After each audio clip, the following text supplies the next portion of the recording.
This is On the Flywheel, a podcast where each week we talk to entrepreneurs and professionals about the practical things they do to build and keep momentum in their personal and professional lives. Hello and welcome to On the Flywheel. My name is Jonathan Martin with Flywheel Consulting, and today my guest is John Rushworth with Sparkplug Marketing. Thanks for coming on today. Yeah, thanks for having me, Jonathan.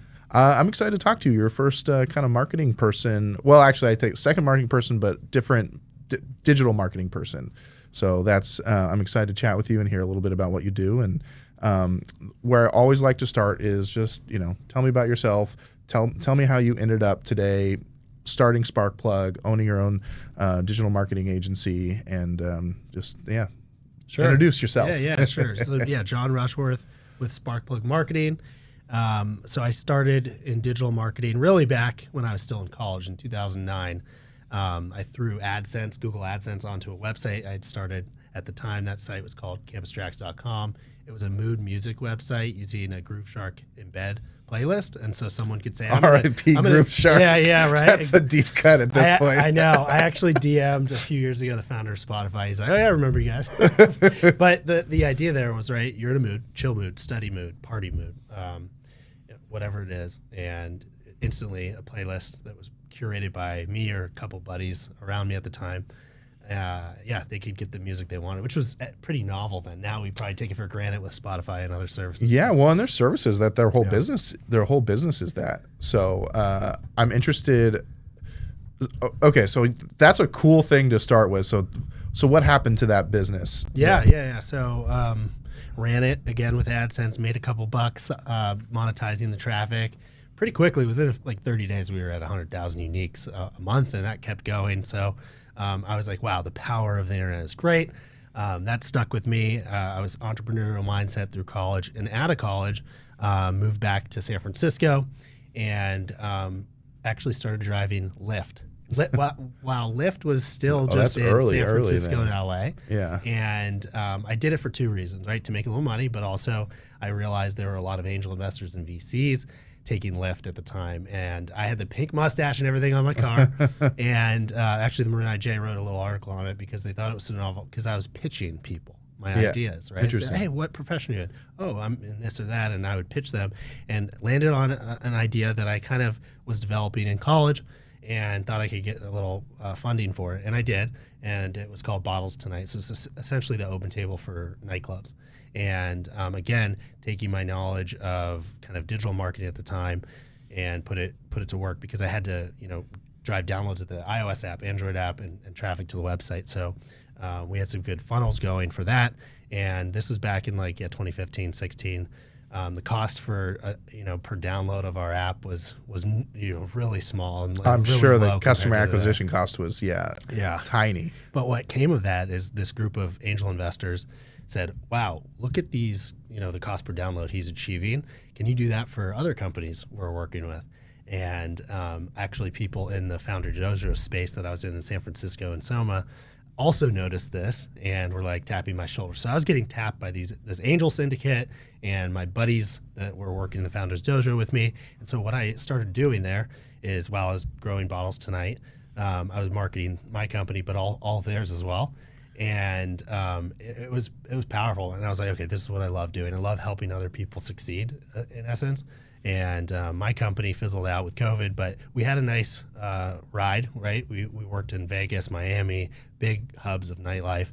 And also we were able to go through 500 Startups program, which was fun. But really what stuck out to me through those 8 to 10 years where, hey, I'm helping other people with digital marketing. And now for the last 5 years under Sparkplug Marketing, we've been doing it just for small businesses. So for that family legacy business. And to me, that's the most rewarding, because you see these startup founders, 1 or 2 person teams, become big teams and get subsequent rounds of funding and exit. Great. Investors are getting some money. The founders are having success. But the family legacy companies, they've been around for 20, 30 years. That's where I feel like we're making a real lasting impact and making a difference. I love that. That's where I'm passionate too, in terms of, those are the clients I want to help as well. That's my background, is coming from a family business. And so having the opportunity to help other people that are also in local family businesses is super rewarding, and I'm also like very passionate about it. And ultimately, like those are I've talked about this before, but those are the businesses that are like really truly supporting the community. Absolutely. They're the ones that are sponsoring Little League games, and their names are on T-shirts and doing all the things. They're the ones giving back, and still, I think they're the number one creator of jobs in America as well. I think you're right. Yeah, there's something like 30 million small businesses, and we like helping those small businesses stick around generation after generation. Yeah. So so you try a couple, effectively startups, right? And then, technically, then you go and start your own business, but I assume you bootstrapped it as opposed to taking investing. Yes. Because there's probably not a crazy amount of overhead to spin up a digital marketing agency. So are you still helping startups now, or you're pretty much pivoted to local business? All small local businesses, service-based, retailer selling products, pure e-commerce companies, or retailers with e-com and their own brick and mortar, whether it's one location or multiple. But yeah, service companies as well, as I said. And so we pretty much work with any company within the service vertical and the e-com retail vertical. Okay. So let's dig into that a little bit. So what is, when you're coming in to help folks, like what is the primary mistake you see them making when they're trying to do it on their own? Yeah, underutilized assets, right? So an email list that hasn't seen an email in 2 years or longer. Social media accounts that were created that are actually ranking really high on search engines as a result for when you type in that business, but they haven't been posted on in 6 months.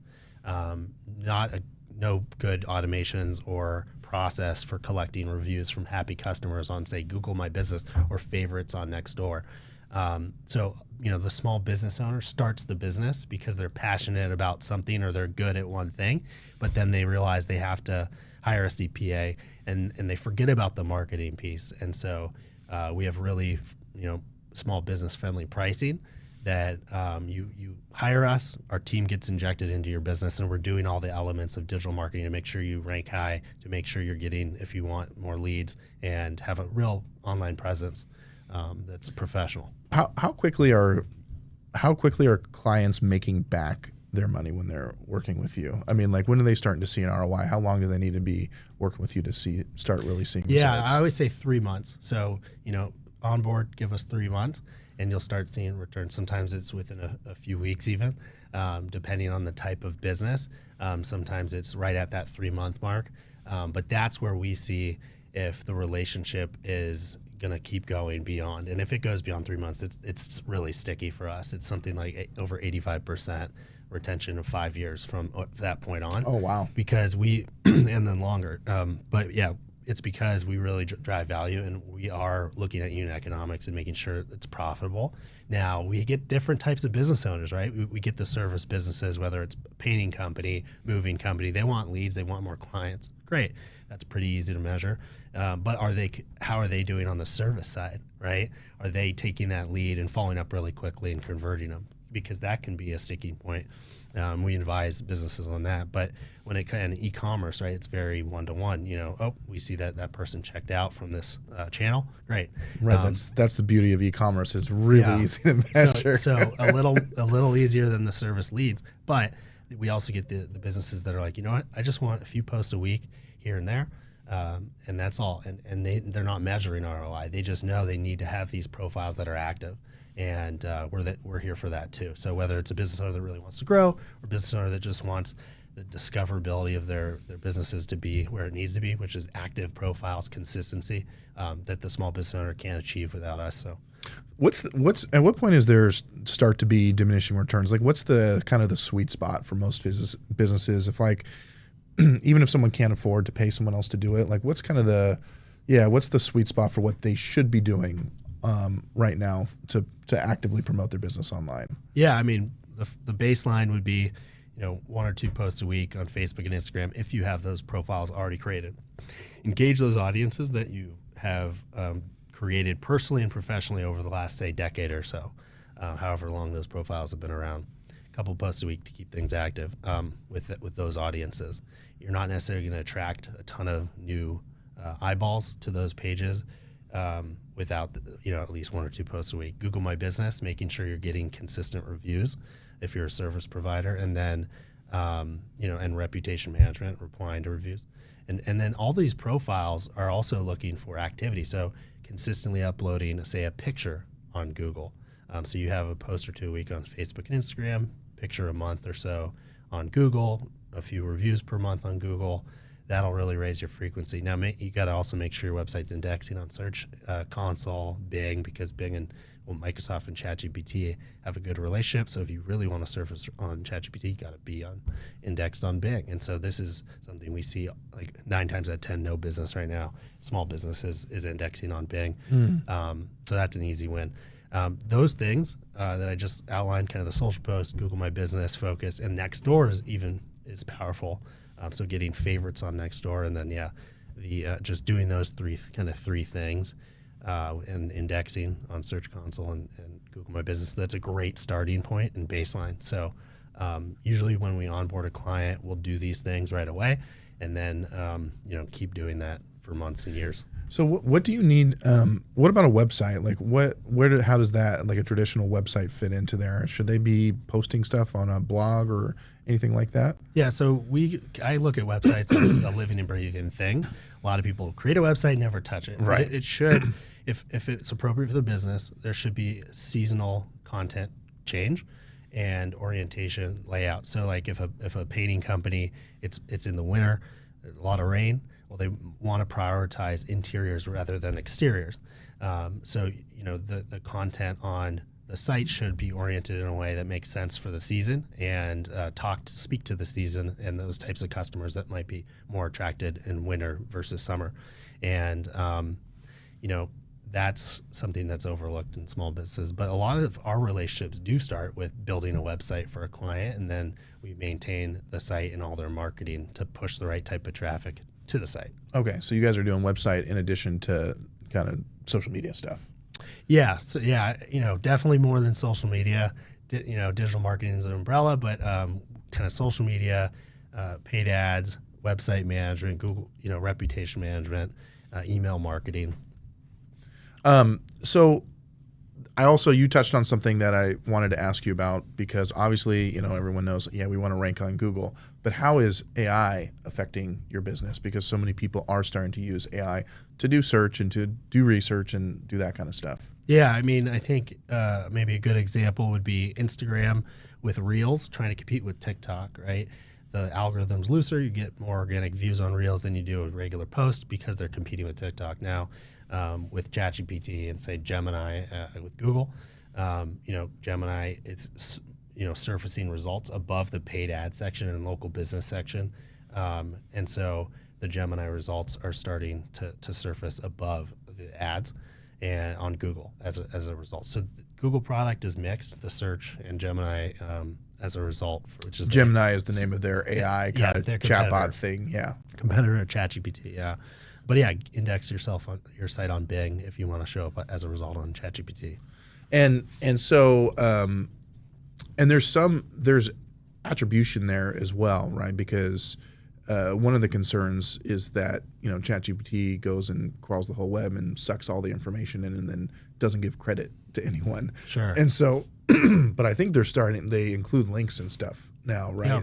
To try and push you back to the website. Absolutely, they do. Yeah, under the result, there might be multiple links out to another site that opens a new tab or keeps it within ChatGPT.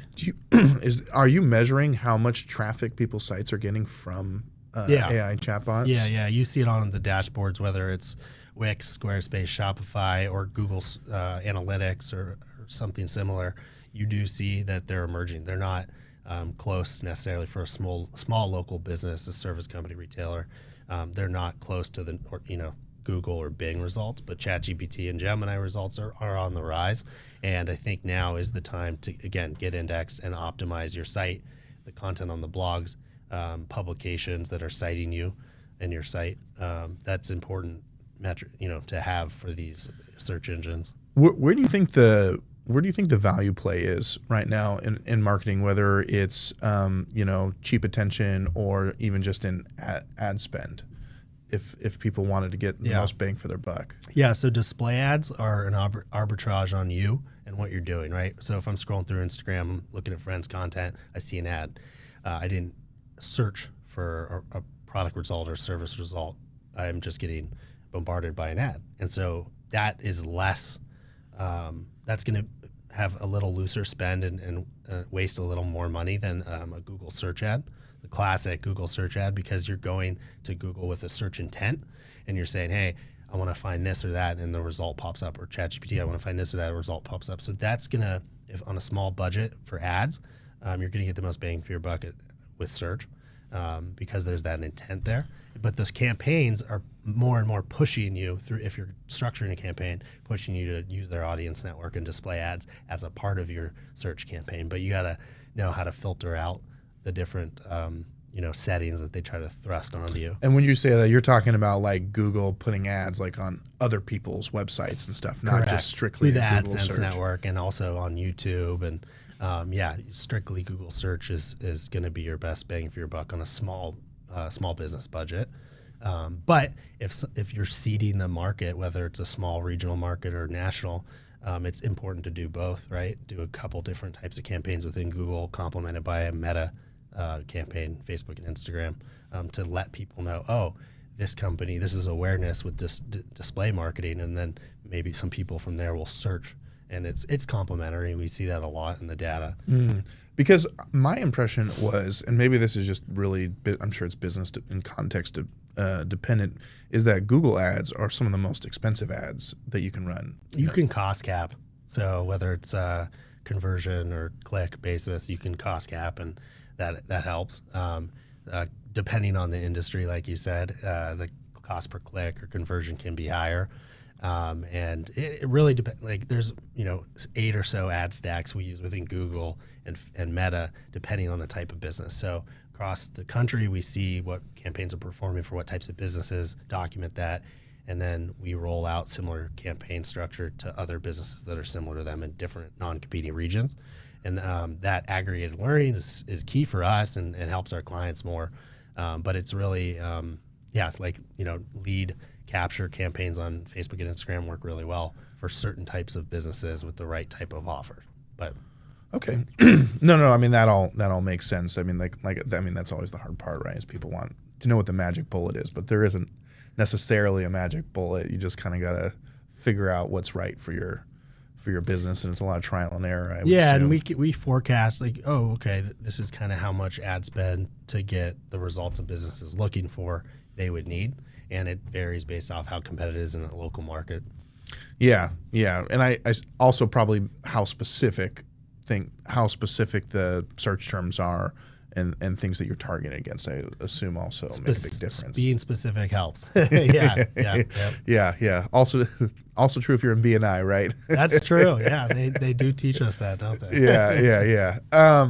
So I'm curious to see, because how big, I think we've met before, how big did you have? Around 10, 12 people under you? Yeah, 12 people on the digital marketing side, a few more on the sales side. So I'm kind of interested from, because you're talking about having processes and figuring stuff out. I'm interested how, like, what tools you guys are using to manage the business. Yeah. I'm always interested in what kind of platforms people are using. Yeah, sure. So before I go into that, I'll just speak to the onboarding of a new client. So I'd love to hear about that. Usually they approach us, and two things happen. They set up Calendly, link to my Calendly, and we do a 30-minute Zoom intake call. And from there, we generate a proposal.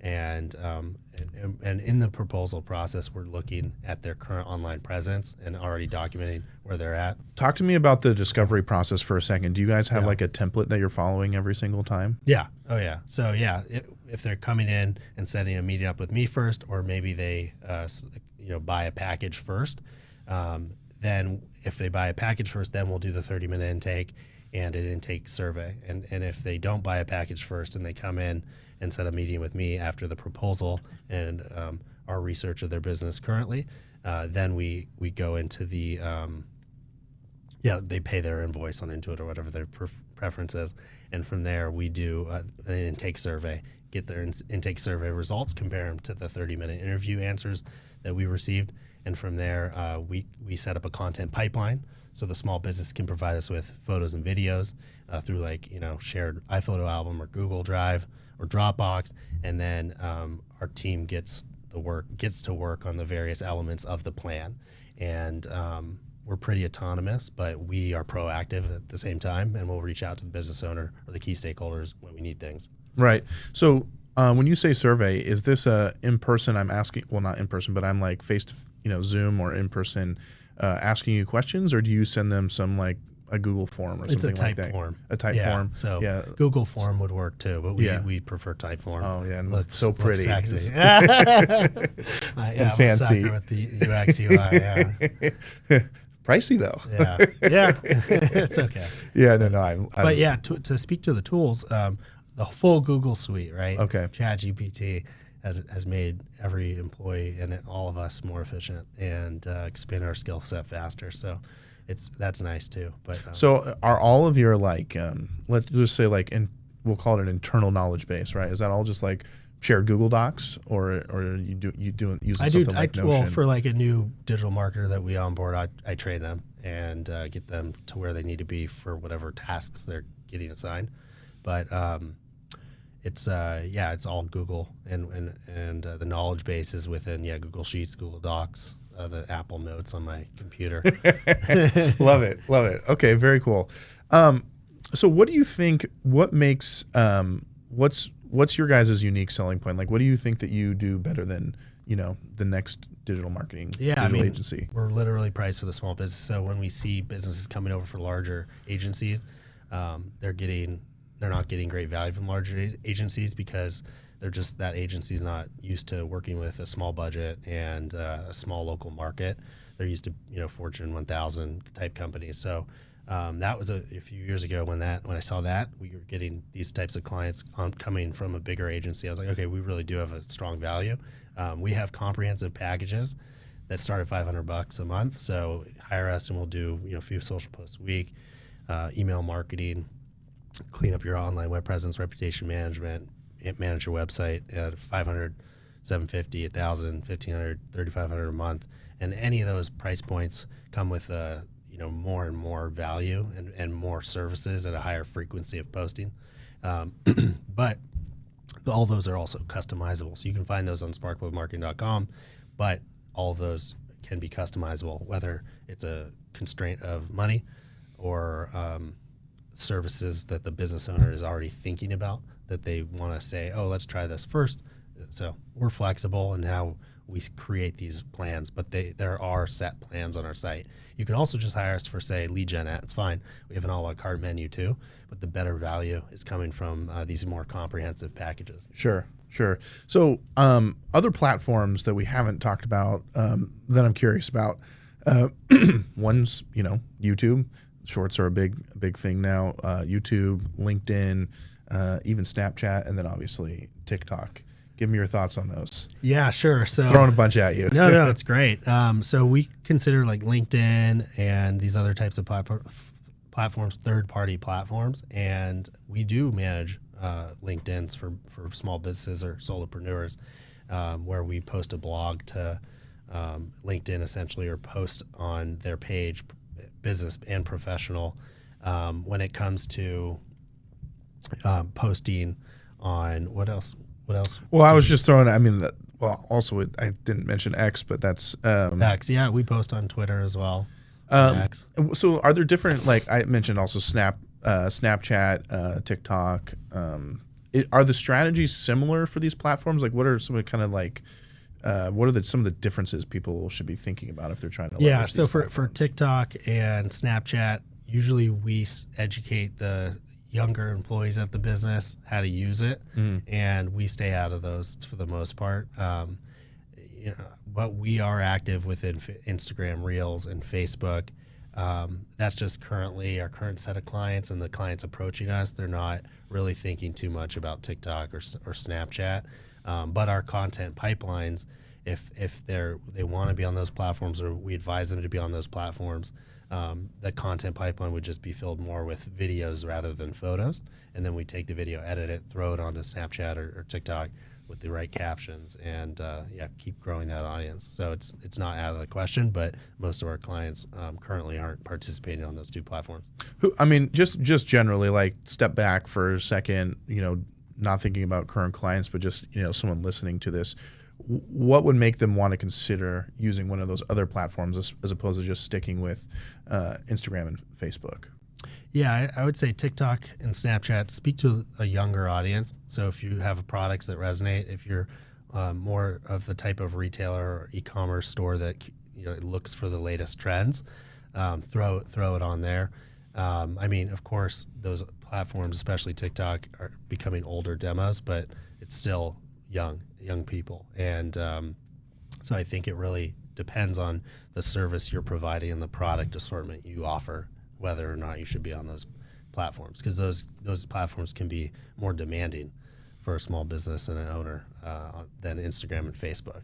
Yeah, and I guess that makes sense. I mean, most of the people with money probably are still on Facebook and Instagram, so it probably depends on.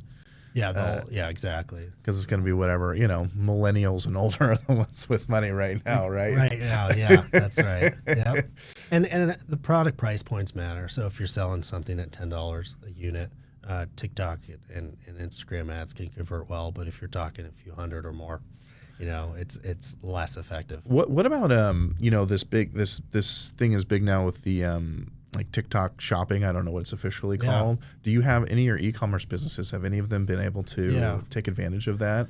Yeah, we've tried it with a few businesses.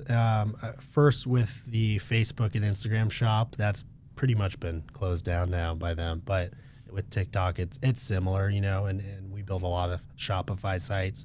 So it's pretty easy to take those products in Shopify, port them over to TikTok shop.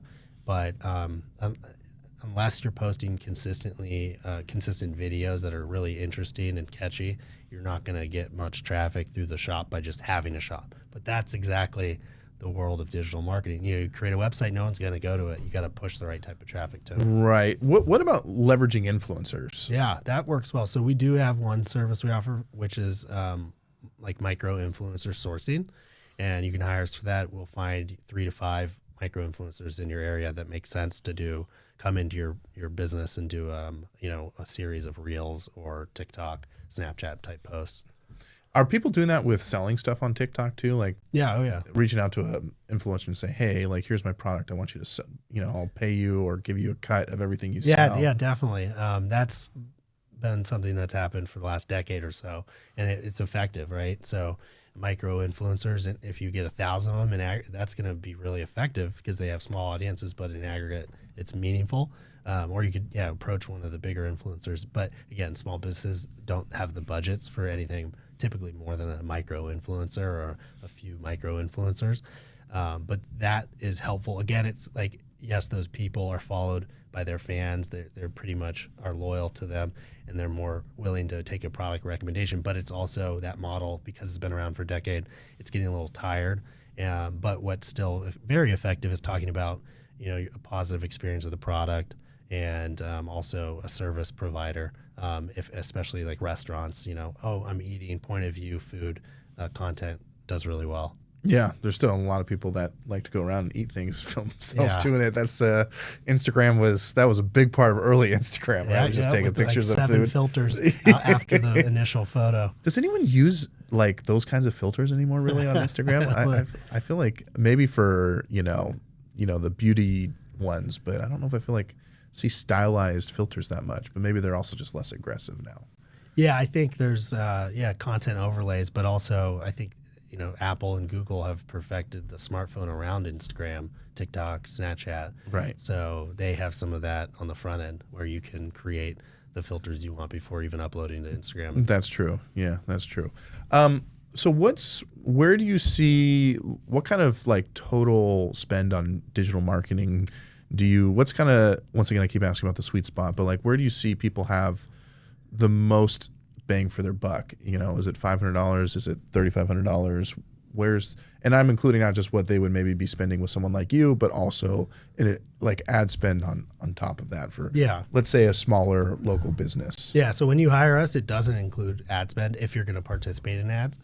So we typically recommend $250 to $2,000 a month as a starting point based off that intake interview and survey and what the business That's is including paying you, or that's on ad spend alone? ad spend alone. Okay. Yeah, it's like $250 to $2,000, $250 to $2,000 a month, across the board, service companies, retailers, e-com, and again, $250 is the absolute lowest.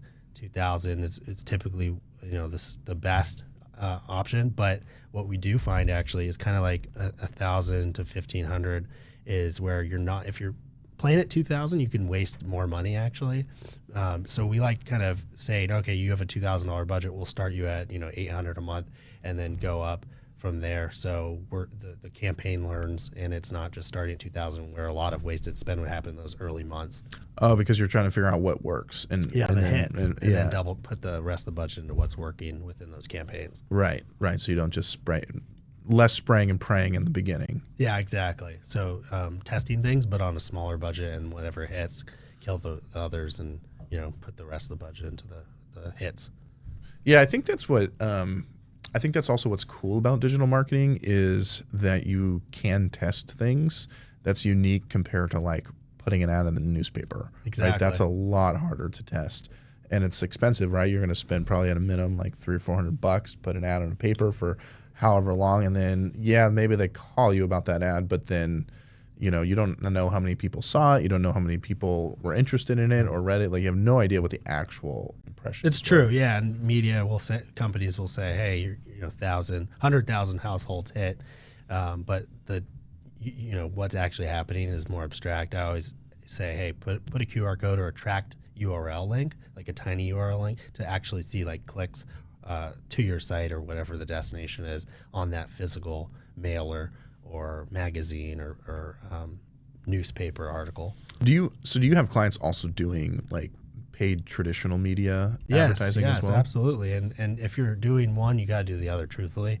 And most of the businesses participating in the display ads, the traditional media, are ones with a bigger budget. So some of our companies have revenues of $300,000, some have close to $10 million a year in revenues. And so those companies that have bigger budgets are doing more of that local area or regional reinforcement of their brand, and just keeping their brand top of mind. So the awareness piece, and then the ads that are converting on digital are the ones that they can scale. But it's good to do both, and it's complementary if you have the budget. Yeah. So we are getting close to the end of our time. So I want to just talk about like the cart before the. I think we've talked about it a little bit, but like, all right, I'm a small. I've started my business, right? I'm like, I need more business. I need lead gen. I need to like grow my business, but I also feel like I don't have the budget to spend on a bunch of marketing. But also, if I don't spend money on marketing, then how do I grow my business? So what would your advice be to someone like that? Yes, figure out a way to get $2,000 and give yourself 2 months, and commit a portion of that, like a small portion, to initially Google search ads. Test maybe a PMAX campaign with Google, and then test a couple. What's a PMAX It's performance. So it engages all the different Google ad structures in one. It's like 8 to 10 different types of ad campaigns in one, and it's using AI to auto optimize and stuff. That can really waste spend though. So definitely you can depending on the service product, do really well with that campaign. Not so much service companies unless you have the budget, but. So just test a little on Meta, Facebook and Instagram, and then test a little on Google, and see from your web data like what is converting, not just traffic, but like filling out a form on your site, buying a product, and then within start these campaigns new. You got to give them 4 to 6 weeks for them to learn and figure things out. But after that 4 to 6 week mark, the last 2 to 4 weeks at the end of the first 2 months, and the $2,000, put all the rest of the money into what's working, and kill what isn't, and just write that down. That's your rule: 2,000 in 2 months, and you're going to see a campaign that's performing for you. And again, this is advising more generally because I don't know what type of business you're talking about. Right. And so if you say I'm a service business product, I'll give you more of a direct diagnosis there of what works, because we see what's working across our network of companies. But generally speaking, $2,000 2 months, and you'll have a campaign that's giving you more than without that spend and contribution to the ad. Obviously, I'm not trying to encourage people not to hire someone like you. How much success do you think people have on their own without hiring a company? If like they're really like, I'm super budget constrained, I can't afford, in this situation, like I'd love to hire you, but I just can't. What are like some kind of, do you think people can have reasonable success trying going on their own, at least in the beginning, until they can afford to outsource it? It's tough, man. I mean, over the last 15 or so years, the complexity of Google ads and Meta ads has grown like crazy, and there's so many nuances.